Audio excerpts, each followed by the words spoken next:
ഒരേത്തെ കിണറ്റിലെ വെള്ളം ഫുള്ള് കച്ചറായിരിക്കുന്നു. ഞാൻ ഇവിടുന്ന് ഒരു കുപ്പി വെള്ളം വാങ്ങി പോയാലേ. അത് ശരി. കാക്ക ഒരു കുപ്പി വെള്ളം തരി, തണുത്തെടുത്തോ. ഈ എന്തേ വന്ന്? ഞാൻ പോരാത്ത ചായ ഗ്ലാസ് ഒക്കെ പൊട്ടിപ്പോയടാ. 2 ഗ്ലാസ് വന്ന് വിചാരിച്ചിട്ട്. ഇവിടെ ഉണ്ടാവും. ഓ ഇതുള്ളൂ. അത് മതി. നമുക്ക് 2 ചായ ഗ്ലാസ് തരും.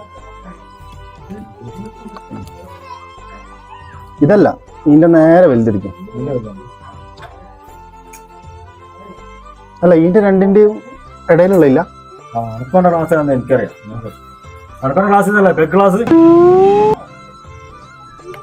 ഈ സാധനം തന്നെ. ഗ്ലാസോ? എന്താ ഇയാള് പറയുന്നത്? തീർത്തന്നെ നാടാ 10-12 കൊല്ലം ഞാൻ കാടാർത്താൻ തോന്നി. നിനക്ക് എന്താ ടച്ചിങ്സിന് എന്താ വേണ്ട? അച്ചാറ ലൈസ് എന്താ വേണ്ട? നിനക്ക് പോകാനൊക്കെ നാടൻ കളിക്കാൻ വന്നിരിക്കുന്നവല്ലോ. ആകെ ചായ കൂട്ടാൻ എരിവുള്ള കുറച്ച് മിച്ചറ് തരേ.